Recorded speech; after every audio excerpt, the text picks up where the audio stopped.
하나님의 말씀 이사야서 40장 28절 한 절 말씀입니다. 우리 함께 봉독하도록 하겠습니다. 함께 합니다. 너는 알지 못하였느냐 듣지 못하였느냐 영원하신 하나님 여호와 땅 끝까지 창조하신 이는 피곤하지 않으시며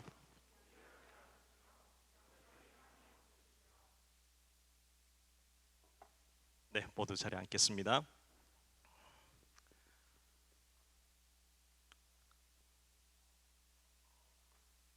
그러므로 모든 육체는 풀과 같고 그 모든 영광은 풀의 꽃과 같으니 풀은 마르고 꽃은 떨어지되 오직 주의 말씀은 세세토록 있도다 하였으니 너희에게 전한 복음이 곧 이 말씀이라. 하나님의 말씀은 위대하다는 사실을 온전히 이해하는데 시간이 걸릴 때가 있습니다. 한번 보자마자 바로 이해가 될 때도 있지만 보통은 시간이 흘러서 이해가 될 때가 많아요. 오늘 본문 말씀이 그런 것과 마찬가지지만 우리가 방금 읽었던 베드로전서 1장 24절에서 25절 말씀도 그래요. 풀은 마르고 꽃은 시드나 그것이 모든 육체와 같대요. 우리가 그렇다는 거예요. 그 모든 영광도 그렇다라고 하는 이 베드로전서의 말씀, 여러분 어떻습니까? 여러분도 이해가 됩니까? 난 젊은데, 난 시간이 아직 많은 것 같은데 라는 생각에 내가 정말 진다고? 라는 생각이 드십니까? 그러나 여러분, 우리는 풀이나 꽃과 같이 유한한 존재입니다. 시간이 정해져 있어요. 그런 우리에게 영원함에 대해 말씀하시는 자비의 하나님, 우리는 분명히 정해진 시간만큼만 살 건데 영원함에 대해서 말씀하시는 하나님, 여러분 어떻게 생각하세요? 제가 어린 시절에요, 하나님 어디에 계시지라고 우리 은사님들께 여쭤보면 은사님들이 이렇게 얘기하셨어요. 하늘에 계시지. 하나님 하늘에 계셔. 그렇게 말씀해 주셨거든요. 저는 어린 마음에 순수하잖아요. 그렇구나, 하나님은 하늘에 계시구나 라고 생각하면서 기도하고 예배할 때도 하늘에 계신 우리 아버지 하나님 찾고 굳게 믿고 그렇게 살았었습니다. 근데 중고등학생이 되었어요. 중고등학생이 되어서 다시 한 번 더 여쭙었어요. 하나님께서 어떻게 하늘 위에 계실 수 있을까라는 생각이 드는 거예요. 우주라는 것도 배웠고 하늘 너무 우주가 있는데 어디 계신 걸지? 명왕성? 아니면 더 멀리? 어디 계신 걸까라는 생각이 드는 거예요. 그래서 또 여쭈니까 선생님들께서 이렇게 얘기해 주셨어요. 하나님은 신이시기 때문에 눈에 보이지 않는 곳에 계신단다 라고 변화된 답을 주시는 거예요. 그때 분명히 하늘에 계시다고 했는데, 네, 저는 순수하니까요, 하늘 위가 아니라 보이지 않는 곳에 계시는구나, 이제 또 그렇게 믿고 살아갔더랬습니다. 대학교를 갔고요. 대학교를 졸업할 때쯤 하나님에 대한 저의 이해가 상당히 많이 달라져 있음을 깨닫게 되었었거든요. 요즘 세대를 MZ 세대라고 하더라고요. 여러분, 이들에게, 그 MZ 세대들에게 하나님은 어디에 계실까요? 라고 물으면 하늘이요? 아니면 보이지 않는 곳이요? 어디라고 이야기할까요? 어쩌면 전혀 없어요 라고 말하지는 않을까요? 전 느껴본 적도 없고요, 이 어려운 환경을 보면서 어떻게 하나님이 있다고 생각할 수 있어요? 라고 말하진 않을까 궁금해집니다. 하나님에 대한 이해, 여러분에겐 어떻습니까? 하나님 하늘에 계신가요? 아니면 보이지 않는 곳에만 계신가요? 여기에 계시다고 들은 것 같은데 여러분 믿으십니까? 오늘 이 말씀은 그 하나님을 알아가는데 참 깊은 통찰을 더합니다. 오늘 말씀 상반절에 이렇게 이야기하지요. 너는 알지 못하느냐 듣지 못하였느냐 영원하신 하나님 여호와. 여러분에게 질문하십니다. 여러분 어떻게 생각하세요? 우리같이 이해가 늦거나 깨달았다고 말하면 이미 늦은 경우가 많은 사람들에게 하나님이 이렇게 이야기하시는데요, 나는 영원하고 영생하단다 라고 선포하고 있다는 거죠. 여러분은 그 영원하신 하나님을 믿으십니까? 영원하신 하나님, 그 말씀이 오늘 엘 올람, 즉 하나님을 뜻하는 엘과 영원을 뜻하는 올람이 합쳐진 결합된 용어, 그것을 엘 올람이라고 하는데요. 시간을 초월하여, 죄송합니다. 왜 죄송하냐면 시간을 만드시고 다스리는 분이 하나님이시잖아요. 근데 여러분에게 표현하려고 하니까 용어가 없는 거예요. 하나님은 이미 시간 자체에 대해서 초월하실 필요가 없어요. 시간 그 자체에 다스리고 계신 분이잖아요. 근데 여러분에게 그것을 표현하기 위한 용어니까요. 여러분 이해하시고, 그 초월이라고 말하는 시간을 다스리시고 존재하시며 섭리하고 계시는 하나님의 영원성을 보여주는 것이 엘 올람이라는 거죠. 본래 올람이라는 것은 제한된 시간 속에 오랜 기간을 나타낼 때 쓰는 말이에요. 그게 본 뜻이에요. 그런데 올람이라는 이 단어에 엘이라는 것이 붙으면 하나님과 함께 올 때는 영원함이라는 뜻이 됩니다. 즉 엘 올람은 시작과 끝이 없는 하나님, 하루가 천년 같고 천년이 하루 같은 하나님을 뜻하는 히브리 이름인 것이죠. 그분은 영원토록 변함없으시고 그분은 사랑 그 자체이신, 그것이 그 속성이신 것을 강조하기 위해서 엘 올람이라는 단어를 쓴다는 거예요. 네, 그분은 영원하십니다.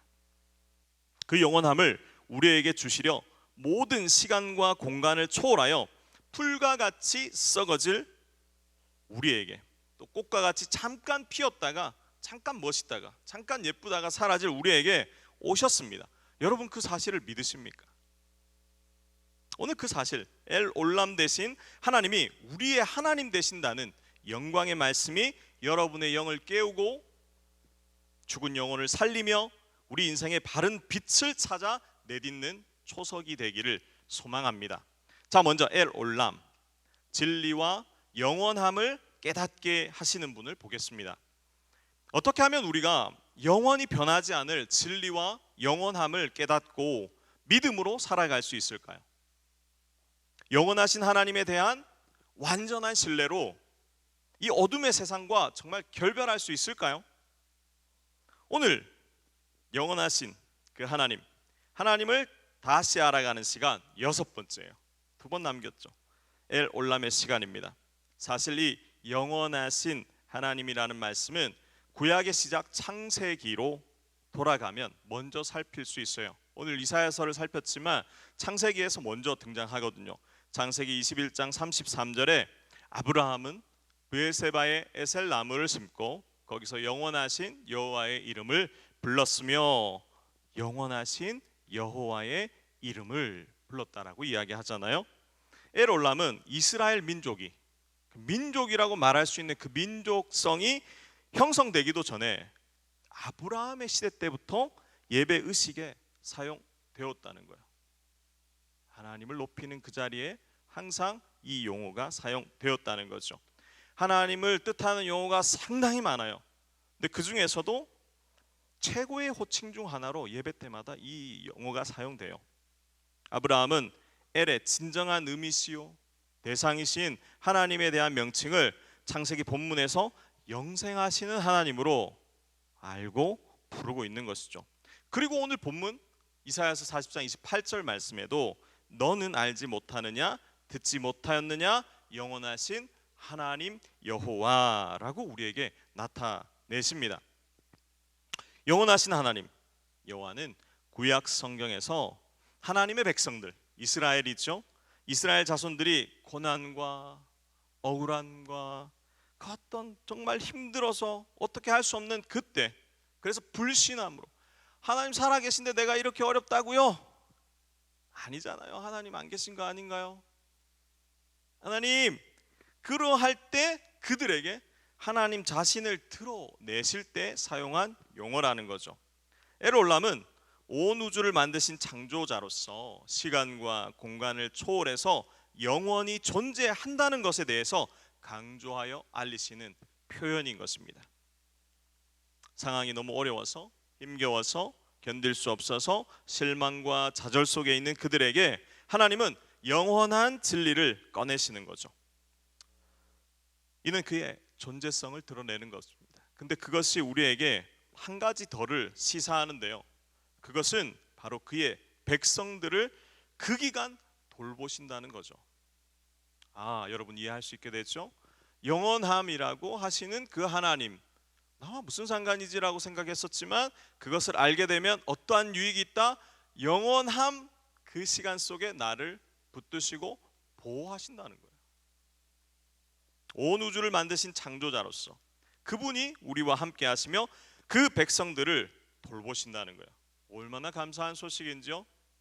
그들과 맺은 언약을 지키시고 영원히 보호하시겠다는 것을 나타내시는 겁니다. 이것이 어떤 의미인지 아시겠습니까? 정말 놀라운 이야기거든요. 세상은 결단코 이해할 수도 없는 이야기예요. 왜입니까? 사랑하는 여러분, 영원한 것이 뭐죠? 영원한 것이 뭔가요? 우리가 영원을 압니까? 네, 개념은 알겠죠. 뭐 끝이 없는 뭐 그런 거, 그런 게 영원이겠죠 라고 우리도 이야기할 수 있을 거예요. 세상은 어떨까요? 세상은 영원히 있다? 알 수 있을까요? 전혀 알 수 없습니다. 오히려 그것이 나하고 무슨 상관이냐라고 이야기하겠죠. 영원 뭐 있던지 말던지 난 그냥 사는 동안 살 건데 뭐. 왜요? 세상을 산다 하면 80년 정도 산다고 성경도 밝히잖아요. 요즘 또 오래 사니까 100년도 산다고 하는데 그게 우리에게 다예요. 세상은 이해하는 것이 그게 다라고요. 물질적인 것에 매여서 그것 외에는 볼 수도 없고 가볼 수도 없는 거예요. 그래서 믿음이 없이는 하나님이 말씀하시는 영혼을 깨달을 수가 없는 겁니다. 믿음이 없이는요. 세상과 마찬가지로 우리도 육체 속에 있습니다. 그래서요, 믿음이 없다면 그들의 생각과 다를 것이 없습니다. 우리 역시 더 살 능력도 여력도 없어요. 어떤 자연재해 앞에서도 아직 우리는 스스로를 보호하지 못합니다. 지진 앞에서, 무너지는 앞에서 우리가 어떻게 우리를 지켜요? 쓰나미는요. 그 많은 자연재해 앞에서 우리는 아직도 우리를 지킬 수가 없어요. 그러다 보니까 세상 사람들이 영원히 사는 것에 대해서 의미를 두기보다는 그냥 하루하루 또는 작은 꿈들을 쫓아서 나아가는 그런 모습들을 볼 수밖에 없다는 거죠. 그런데 말이죠, 우리에게는 어떤지 여러분에게 여쭤보고 싶습니다. 여러분은 그 영원한 천국에 갈 하나님의 백성으로서 예배드리고 또 내 삶을 채우고 계시는지 돌아보기를 원한다는 거죠. 하나님 앞에 우리는 서게 될 것입니다. 그때 뭐 하고 왔니? 라고 할 때 예배와 믿음으로 살다가 왔습니다 라고 말해야 되지 않겠습니까? 하루를 사는 하루살이에게 내일 만나서 더 재밌게 놀자 라고 꿀벌이 이야기하면 하루살이는 물을 거예요. 내일이 뭐야? 우리에게 믿음이 없다면 세상 사람들이 말하는 영원이 뭐야? 천국은 뭐야? 믿음은 뭐야? 예수 그리스도는 뭐야? 라고 할 때 우리 역시 말할 것이 없다라는 겁니다. 우린 구원받았어. 한마디로 이제 죄인이 될 수 없지 라고 말하며 선하고 의롭게 사는 것이 아니라 술 먹고 허랑방탕하게 살고 인생의 패스카드를 가진 사람처럼 착각하고 사는 것이 진짜 구원받은 의인의 삶이라고 생각하시는 분 여기 없겠죠. 우린 그러라고 구원 얻은 거 아닙니다. 아니잖아요. 구원의 확신이 그런 거라면 오히려 하나님의 심판에 대한 두려움으로 내 삶에 하나님께서 기뻐하시는 것을 채우지 못하면 어떨까 두려움으로 사는 그 사람이 오히려 더 부럽습니다. 나는 구원받았다는 생각으로 호랑방탕하게 사는 것이 두려움으로 바르게 살고 있는 사람보다 뭐가 낫냐는 거죠. 우리는 구원받았다고 확신하며 즐거움에 서 있잖아요. 근데 내 삶을 채우는 시간들은 어떻냐는 거죠. 영원하신 하나님을 만날 것처럼 살고 있습니까? 예배의 자리 나오는 것이 사모함이 됩니까? 옆에 지체를 바라볼 때 저 지체가 하나님과 함께 했으면 좋겠다. 지금 힘들어한다는데 그 힘들어하는 것들을 극복했으면 좋겠다라는 마음이 드냐는 거죠. 우리 역시도 그것을 분명히 돌아보아야 된다는 것입니다. 영원한 창조주시오 심판자 되신 주님 앞에서 잘했다 칭찬 듣고 그분과 그 아름답고 찬란한 영광 속에서 살 천국을 기억하셨으면 합니다. 우리에게 하나님께서는 그렇게 희망의 근거가 되십니다. 예수 그리스도 그분의 보혈, 그분의 십자가는 결코 우리가 잊을 수 없는 사실이잖아요. 그것 때문에 우리가 구원을 받았잖아요. 그 큰 영광 때문에 우리는 구원을 얻었습니다. 그 구원 가운데 서 있는 거죠. 고린도후서 5장 17절 하반절에 새로운 피조물이라 이전 것은 지나갔으니 보라 새 것이 되었도다. 그 말씀 우리의 말씀이잖아요. 근데 어떻게 할 때가 상반절에 나와요. 상반절에 그런즉 누구든지 그리스도 안에 있으면, 그냥이 아니라 그리스도 안에 있으면 너희는 새로운 것이 되었다라는 거죠. 그리스도 안에 없으면요, 아시잖아요. 내가 그리스도를 품지 않고 믿음대로 살지 않으면 내가 어떻게 사는지 아시잖아요. 내가 그리스도 안에 있어야 된다는 것을 기억하세요. 그때 새로운 피조물로 이전 것은 지나갑니다. 죄되었던 것 흥청망청 부어라 마셔라, 선배가 말하니까 들어야지, 친구가 말하니까 들어야지, 다 따르고 흘러가는 그 인생이 예수 안에 있는 인생이에요? 아니죠. 하나님의 사랑 위에 그분과 동행하며 그분의 기쁨이 되는 삶이 여러분의 삶이 되기를 축복합니다. 그리스도 안에 있는 그 말씀은 그분을 사랑하는 거겠지요. 그분을 신뢰하는 것이고 그분이 기뻐하는 예배자로 삶을 채우는 것 아니겠습니까? 오늘 이 자리 현장을 가득 채우고 부득이 온라인에서 예배드리고 계신 사랑하는 칼레오 그리고 모든 성도님들, 오늘도 너를 사랑한다 말씀하시는 영원하신 주님의 은총 가운데 거하시는 여러분 되기를 소망합니다. 두 번째는요, 참 소망을 깨닫게 하시는 분을 우리는 알게 됩니다. 자, 왜 영원하신 하나님을 보게 하셨다? 그것은 첫째, 진리와 영원함을 깨달아 내 삶에 주님의 선하신 뜻으로 채우시리라는 그 의미라고 첫 번째 말씀드렸죠. 그리고 엘 올람은 우리를 참 소망으로 인도하신다는 것을 두 번째로 말씀드리려 합니다. 오늘 본문이 되는 이사야서는 참 독특한 말씀이에요. 왜냐하면요, 이사야서는 66장이에요. 뭔가 떠오르지 않나요? 66장? 네, 맞습니다. 성경 전체의 건수와 같아요. 근데 더 흥미로운 사실은 성경처럼 신약과 구약이 그대로 담겨 있는 것 같습니다. 구약이 39권이잖아요. 이사야서도 39장까지가 한 부분의 말씀을 하세요. 즉 예수님 오시기 전인 인간의 죄악과 하나님의 심판을 39장에 걸쳐서 다루어 주시죠. 그리고 나서 27권이잖아요. 신약이 27권의 신약처럼 신약이 주님이 오시잖아요. 400년의 말라기를 지나고 침묵기를 지나고 예수님 오시잖아요. 그것처럼 오늘 본문 있는 40장부터 66장까지는 메시아의 사역으로 말미암는 구원과 축복을 다루신다는 거죠. 신약의 심판과 구원이라는 주제가 요약되어 있는 이사야서는 정말 히브리 예언서의 백미라고 할 수 있어요. 그런 우리가 이 말씀을 다 볼 수가 없으니까 성경 전체도 다 못 보고 이사야서 66장도 다 못 보니까 단 한 절, 이사야서 40장 28절 그 한 절 말씀을 통해서 엘 올람에 대해 생각해 보고 있는 것이죠. 우리가 하나님을 영원하시다라고 고백할 때 그 의미를 여러분 어떻게 생각합니까? 그냥 영원한 건 그렇지, 하나님 항상 위대하셨으니까 그렇게 생각하십니까?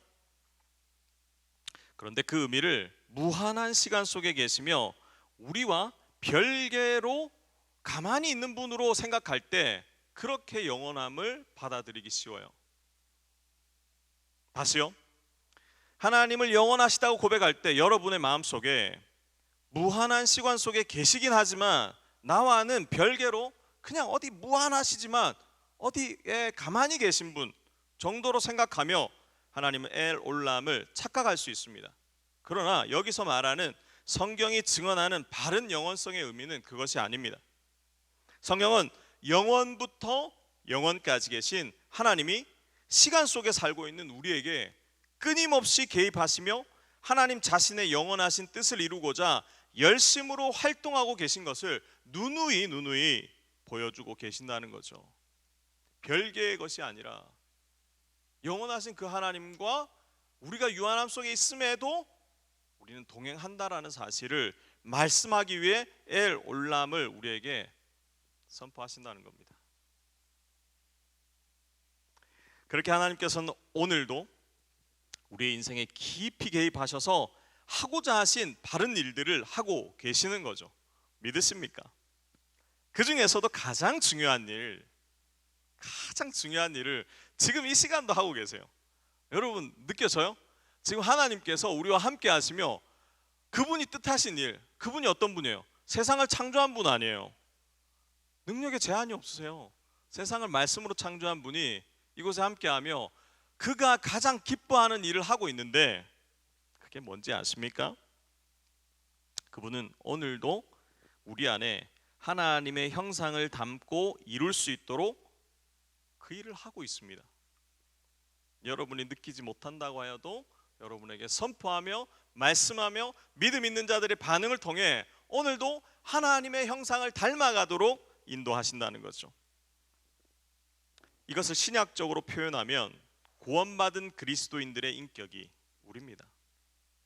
구원받은 그리스도인, 내 자체가 주체자가 아니죠. 그리스도인, 구원받은 그리스도인들의 인격이 그리스도 그 자체의 인격을 닮아가도록 우리를 성숙하게 빚어 가신다는 거죠.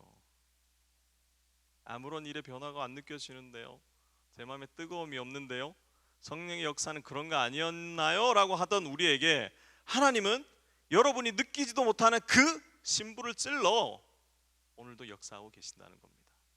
어떻게 변화되고 있는 거예요?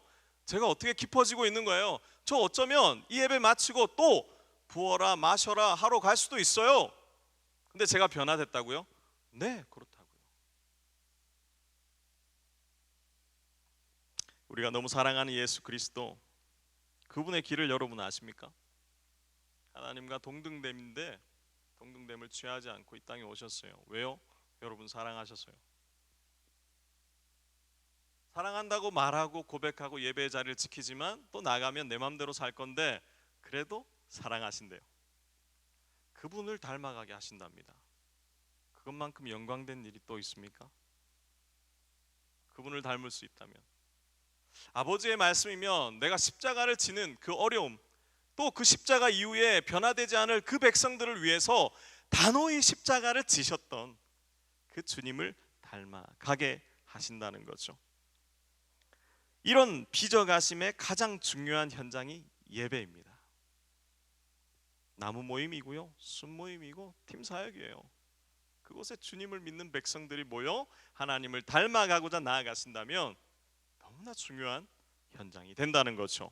힘들고 어려운 삶 속에서도 주님은 여러분과 제가 주님을 닮고 성장하여 인내할 줄 알고 용납할 줄 알며 그리고 마침내 누구라도 용서하고 사랑하는 인격으로 곧 예수 그리스도를 닮은 제자로 지금도 만들어가고 계신다는 거죠. 이 목적을 위해 주님께서는 여기 우리들 사이에 개입하셔서 영적 관계를 새롭게 하고 계신다는 겁니다. 그분의 이름이 바로 엘 올람, 영원하신 하나님인 거죠. 만왕의 왕이시잖아요. 만군의 주이세요. 그 예수 그리스도께서 이 땅에 오셔서 자기 자신에 대한 주장은 한마디도 하지 않고 오직 하나님의 공의와 선한 뜻이 자기를 통해 드러나기를, 역사하기를, 그래서 이 땅에 오셔서 왕으로 사신 것이 아니라 섬기고 고치고 말씀을 선포하신 역사의 중심이셨던 이유가 바로 여러분이라는 거죠. 이 특별한 역사를 오늘도 하고 계시다는 사실을 여러분 믿으시길 바랍니다. 그때 역사가 나타납니다. 여기 주님의 말씀을 귀 기울이고 따르겠다고 하는 이들을 통해서 하나님께서는 그 일을 하실 겁니다. 세상은 암울하니까, 나는 능력 없으니까, 나는 아무것도 아니니까 할 수 없어라고 하는 우리에게 나를 믿으면, 세상을 창조한 나를 믿으면 내가 그 일을 너를 통해서 하시겠다고 말씀하는 거죠. 요한복음 5장 19절에 아들이 아버지께서 하시는 일을 보지 않고는 아무것도 스스로 할 수 없나니 아버지께서 행하시는 그것을 아들도 그와 같이 행하느니라. 요한복음 14장 6절 나로 말미암지 않고는 아버지께로 올 자가 없느니라. 주님은 항상 그것을 잊지 않고 사셨습니다. 여러분도 이 말씀을 잊지 마세요.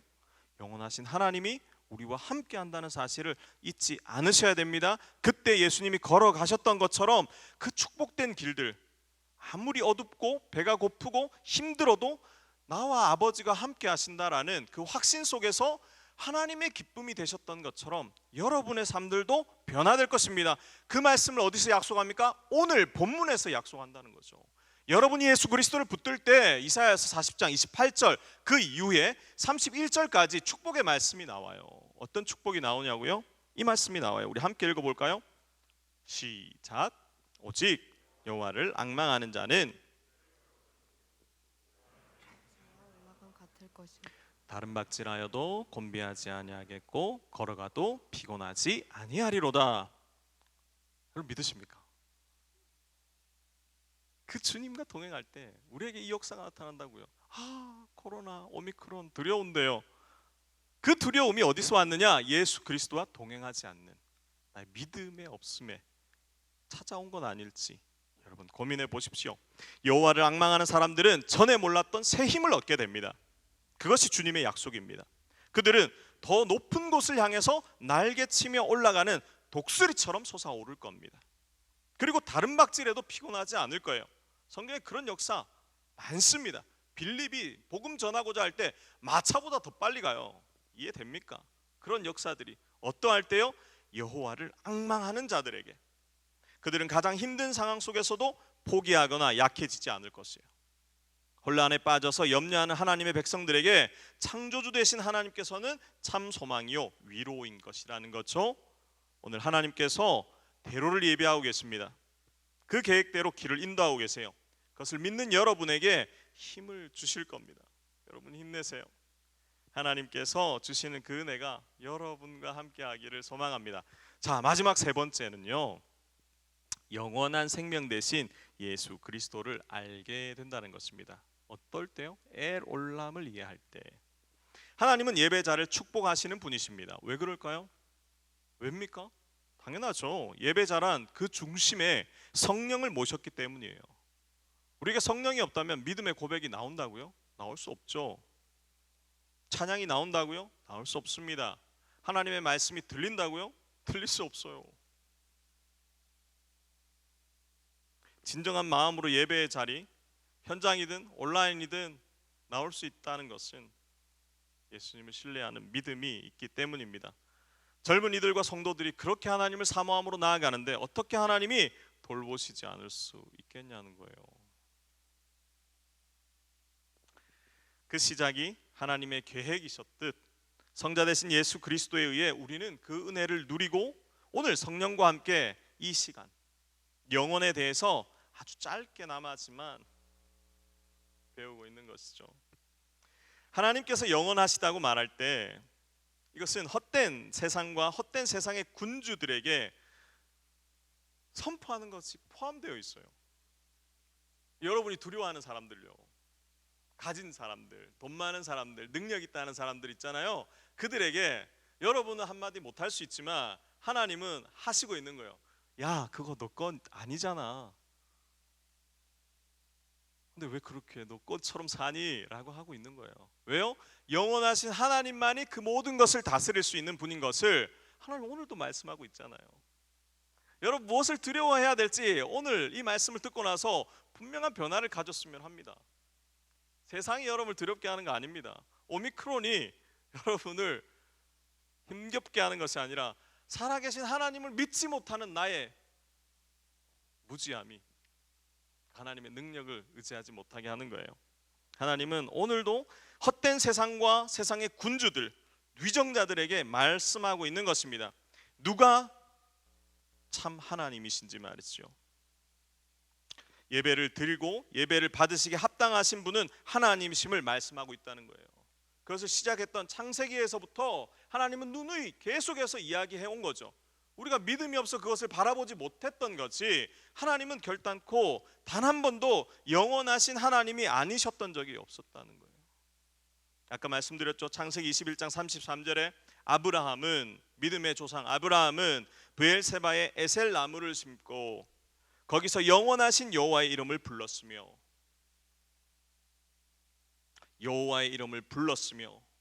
그것은 무엇입니까? 예배의 행위를 말씀하는 거예요. 이 예배에 하나님이 없으면 무슨 의미입니까? 곡조가 있고 사람이 많이 모이면 그것이 예배라고요? 아니지 않아요? 믿음이 있는 사람이 필요하지 않습니까? 누구라도 다 떠나겠다고, 예수님 십자가에 못 박히네? 나도 잡히면 죽겠네? 다 떠나는 거, 그 사람들 많이 모여 있는 걸 군중이라고 하죠. 주님, 나도 십자가를 지겠습니다 하는 믿음의 사람들을 제자라고 합니다. 여러분은 군중이십니까? 제자이십니까? 그 판가름은 예배에 진정한 마음으로 서 있는가? 믿음의 조상이 왜 아브라함인가? 아브라함은 믿음으로 하나님을 찾았다는 거예요. 100세가 되도록 아들이 없어도 하나님을 믿고 기다렸던 그를 하나님께서 믿음의 조상이다라고 이야기한 것처럼 여러분에게도 그가 걸어갔던 길이 은혜가 되고 바른 길이 된다라는 거죠. 아브라함에겐 그런 기대가 있었어요. 방금 이야기한 그 장소 있잖아요. 브엘세바에 에셀 나무를 심는다는 거, 화랑방탕한 곳이거든요. 완전히. 거기 에셀 나무라는 것은 정말 아름드리 큰 나무를 이야기하는 거예요. 이해가 됩니까? 사막에 나무를 심는다는 것이. 누가 심을 수 있어요? 믿음이 있는 사람. 이 나무가 클 때까지 우리에겐 평화가 있을 거야. 그 믿음이 있는 사람에게 지금 여기 사막이 보이지 않아요. 이 이후에 하나님께서 축복하셔서 변화될 것이 보인다는 거죠. 여러분의 인생은 어때요? 여러분 어떤 꿈을 꾸고 있어요? 여러분의 예배와 삶은 무엇으로 채우길 원해요? 돈이요? 황금이요? 권력이요? 다 없어질 거예요. 오늘 얘기하시잖아요. 엘 올람, 영원하신 하나님을 붙들지 않는 모든 것이 모래시계처럼 다 지나갈 것입니다. 그러나 하나님을 바라보면 아브라함이 하나님의 축복을 받은 것처럼, 아브라함이 가는 곳마다 하나님께서 은혜에 은혜를 더해 주신 것처럼 여러분에게도 그 은혜를 약속하고 있는 것입니다. 예배의 성공은 영적 제자들의 모든 성공의 기초가 된다는 것을 여러분 잊지 마세요. 예배 자리 사모하셨으면 합니다. 하나님 만나러 오는 청년들이 여기 넘쳤으면 좋겠고요. 여기 그런 분들이라고 생각합니다. 그 마음이 유지됐으면 좋겠어요. 관리되고 성장했으면 좋겠어요. 하나님이 말씀하시는 그 말씀이 더해지고 계속 던져질 때마다 나의 믿음도 깊어지는, 어떤 자리에서도 요동하지 않는 여러분이 되기를 소망합니다. 오늘 예배드리고 있는 모든 분들에게 영원한 생명 되신 예수 그리스도를 바라보는 그 은혜가 있었으면 합니다. 그 예배는 성공한 예배겠죠. 그 예배자로 여러분 서셨다고 믿고, 또 하나님께서 그것 가운데 살아갈 큰 힘들, 아까 여호와를 앙망하는 자에게 주신다고 하신 그 약속의 축복들이 여러분에게도 넘치기를 바랍니다. 말씀을 마무리합니다. 낙심될 때, 영혼이 지칠 때 영원하신 하나님 앞에 나오십시오. 여러분 오늘 본문과 그 뒤를 이어서 하나님의 영원하심을 이렇게 표현하는 것을 보십시오. 너는 알지 못하였느냐? 듣지 못하였느냐? 영원하신 하나님 여호와 땅 끝까지 창조하신 이는 피곤하지 않으시며 곤비하지 않으시며 명철이 한이 없으시며 피곤한 자에게는 능력을 주시며 무능한 자에게는 힘을 더하시나니 소년이라도 피곤하며 곤비하며 장정이라도 넘어지며 쓰러지되, 우리 같이 할까요? 함께 합시다. 내 축복의 말씀이잖아요. 함께 합시다. 오직 여호와를 앙망하는 자는 새 힘을 얻으리니 독수리가 날개치며 올라감 같을 것이요 다른 박질하여도 곤비하지 아니하겠고 걸어가도 피곤하지 아니하리로다. 우리 영원하신 하나님은 낙심될 때, 영혼이 지쳐 있을 때 그들에게 말씀하시는 하나님이십니다. 뭐라고요? 나는 영원한 하나님으로서 피곤하지 않단다. 무능하지 않단다. 나는 너희가 상상하는 것 이상의 창조주란다. 그 하나님께서 여러분에게 유한함 속에서 지쳐있니? 낙심되어 있니? 힘드니? 괴롭니? 내게 오겠니? 라고 말씀하고 믿음으로 고백해라고 말씀하고 있다는 거죠. 오직 예수 그리스도 안에 영원한 생명이 있습니다. 믿으시죠? 예수 그리스도 외에 참 진리도, 우리가 갈 길도 생명도 다 거짓이에요. 오직 예수 그리스도, 이 생명을 위해 우리가 나아가고 예배한다면 하나님 만난 사람의 삶은 달라져요. 하나님 책임지세요. 그 하나님의 임재를 경험하는 여러분 되기를 소망합니다. 우리 그 마음가짐과 태도 또 믿음을 가지고 같이 찬양했으면 좋겠는데요.